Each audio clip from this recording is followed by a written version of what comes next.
At Market Shala, we aim to inspire financial literacy and independence.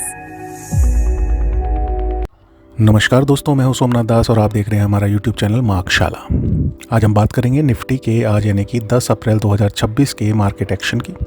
साथ ही समझेंगे कि सोमवार यानी कि 13 अप्रैल 2026 के लिए निफ्टी फ्यूचर्स में ट्रेडिंग स्ट्रैटेजी क्या होनी चाहिए। इसके अलावा हम पिछले 24 घंटों में कुछ महत्वपूर्ण ग्लोबल जियोपॉलिटिकल अपडेट्स पर भी नज़र डालेंगे जो आने वाले दिनों में बाजार की दिशा को प्रभावित कर सकते हैं।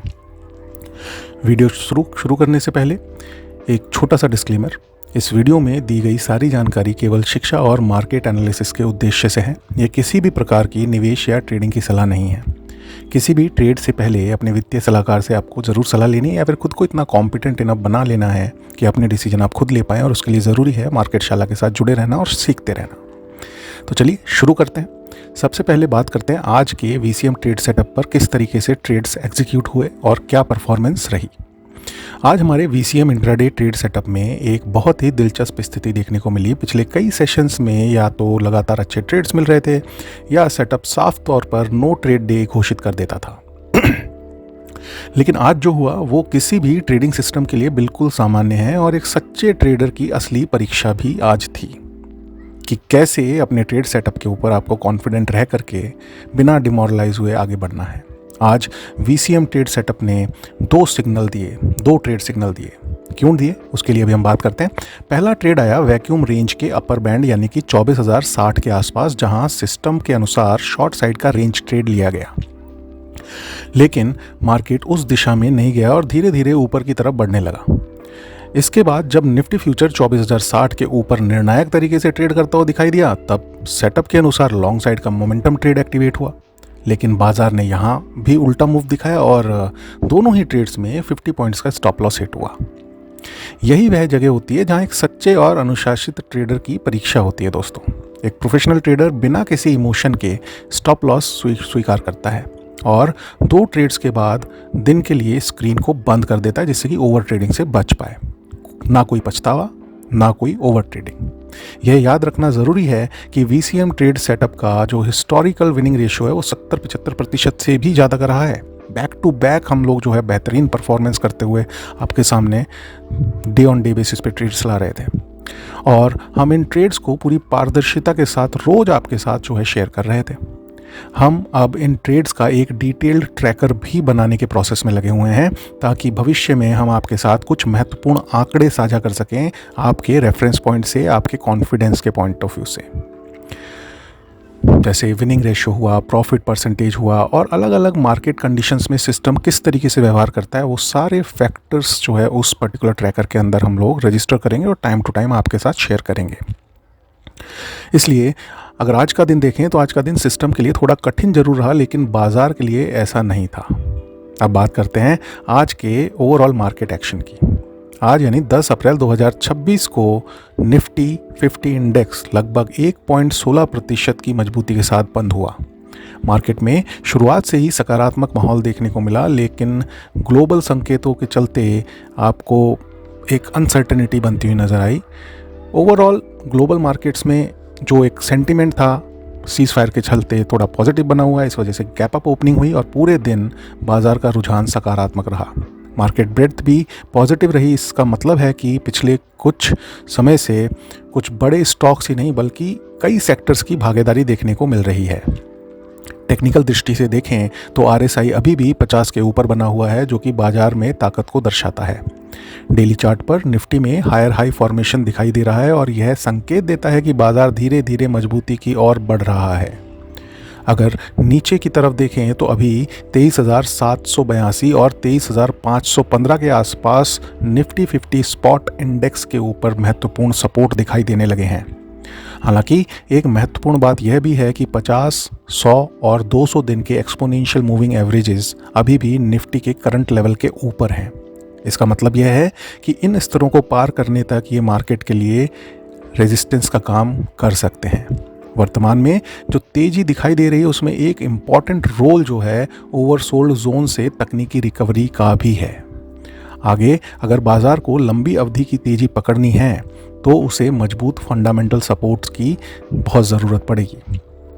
अब हम बात करते हैं सबसे इम्पॉर्टेंट सेगमेंट इस डेली एनालिसिस का वो है कि अगले दिन यानी कि अगला ट्रेडिंग डे जो कि है सोमवार 13 अप्रैल 2026 को, उस दिन जो है इंट्राडे ट्रेडिंग फ्रेमवर्क हमारा क्या होगा VCM ट्रेड सेटअप के ऊपर। हमारा ट्रेडिंग अप्रोच हमेशा एक अनुशासित और नियम आधारित प्रणाली पर आधारित रहता है। सबसे पहला नियम यह है कि पूरे दिन में अधिकतम 2 ट्रेड ही लिए जाएं, जिसका कि आज हमने पालन किया, भले ही हमारे दोनों ट्रेड्स के स्टॉप लॉस हिट हो गए। आमतौर पर इनमें एक रेंज ट्रेड और एक मोमेंटम ट्रेड शामिल होता है, जैसा कि आज आपने देखा। अगर पहला ट्रेड ही टारगेट दे देता है तो उस दिन के लिए और ट्रेड लेने से बचना बेहतर होता है।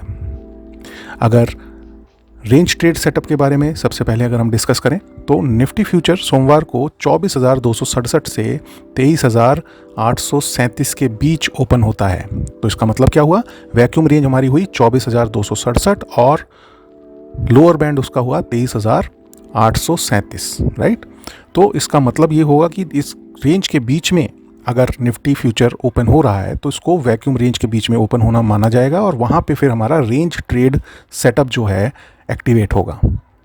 अगर मार्केट उस केस में पहले अपर बैंड यानी कि 24,267 के पास जाता है और वहाँ पे एक रेजिस्टेंस लेता है तो वहाँ से हम एक शॉर्ट साइड का रेंज ट्रेड इनिशिएट करेंगे। भले ही वो 24,267 को डायरेक्ट जाके हिट कर दे, वहाँ पे भी पहले से जो है शॉर्ट साइड का रेंज ट्रेड का ऑर्डर आपका रहना चाहिए स्क्रीन के ऊपर, राइट, विद 50 पॉइंट्स के स्टॉप लॉस और 100 पॉइंट्स के टारगेट के साथ। और अगर मार्केट पहले नीचे यानी कि लोअर बैंड जो कि 23,837 है उसके पास आता है या उसे हिट करता है तो वहाँ से हम लॉन्ग साइड का रेंज ट्रेड इनिशिएट करेंगे। सेम स्टॉप लॉस रहेगा 50 पॉइंट्स का और मिनिमम टारगेट हम लेकर के चलेंगे 100 पॉइंट्स का, राइट। अगर इस रेंज के बाहर जो है निफ्टी फ्यूचर काम करता हुआ नजर आता है, चाहे वो अपर बैंड के ऊपर हो चाहे लोअर बैंड के नीचे, तब क्या करना है, तो उस केस में जो है मोमेंटम ट्रेड एक्टिवेट होंगी। यानी कि निफ्टी फ्यूचर अगर अपर बैंड यानी कि 24,267 के ऊपर मजबूती से ट्रेड करता हुआ दिखाई देता है तो हम लॉन्ग साइड का मोमेंटम ट्रेड इनिशिएट करेंगे विद 50 पॉइंट्स के स्टॉप लॉस और 100 पॉइंट्स के टारगेट के साथ। उस स्थिति में हमें पहला रेजिस्टेंस देखने को मिलेगा 24,396 पर और अगर ये पार होता है तो दूसरा रेजिस्टेंस हमें देखने को मिलेगा 24,834 के लेवल पर।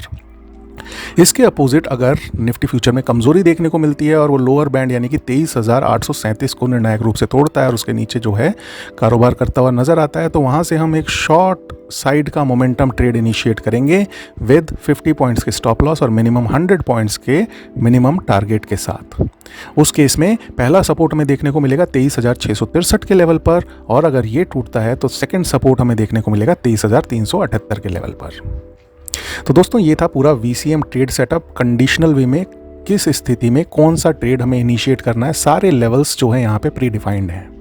एक बार जो नए हैं उनके लिए मैं फिर से एक बार कहूँगा कि डिस्क्रिप्शन में जाकर के इस VCM ट्रेड सेटअप के सारे डूज एंड डोंट्स को पढ़ें, फिर जो है आपको एक कॉन्फिडेंस ये मिलेगा कि सडन रिएक्शन जब मार्केट करेगा तो सारी क्लैरिटी होगी और अकॉर्डिंगली आपको उसे खाली एग्जीक्यूट करना होगा, राइट। तो चलिए वीडियो समाप्त करने से पहले एक नज़र डाल लेते हैं पिछले 24 घंटों के कुछ महत्वपूर्ण ग्लोबल अपडेट्स के ऊपर।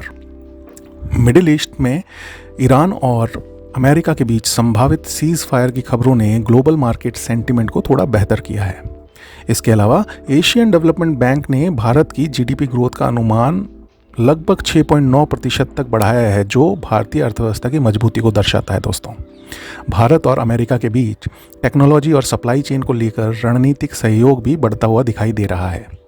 वहीं दूसरी ओर रिजर्व बैंक ऑफ इंडिया ने रुपए को स्थिर रखने के लिए जरूरी कदम उठाए हैं ताकि वैश्विक अस्थिरता का असर सीमित रखा जा सके। और अंतर्राष्ट्रीय मुद्रा कोष यानी कि IMF ने चेतावनी दी है, अगर वैश्विक संघर्ष लंबे समय तक इसी तरह जारी रहा तो कई देशों को बड़े वित्तीय सहयोग की आवश्यकता पड़ सकती है। तो दोस्तों, कुल मिलाकर बाजार में अवसर भी हैं और चुनौतियां भी। ऐसे में सबसे ज़रूरी चीज़ मैं हमेशा कहता हूं अनुशासन यानी कि डिसिप्लिन, जोखिम प्रबंधन यानी कि रिस्क मैनेजमेंट और स्पष्ट ट्रेडिंग योजना जो हम आपको रोज शेयर करते हैं with all dos and don'ts के साथ। अगर आपको यह वीडियो उपयोगी लगा हो, आप हमारे इस प्रयास से सीख पा रहे हैं तो इसे लाइक करें, चैनल को सब्सक्राइब करें और अपने विचार कमेंट्स में ज़रूर लिखें। दोस्तों, मैं हूं सोमनाथ दास और आप देख रहे थे मार्केटशाला।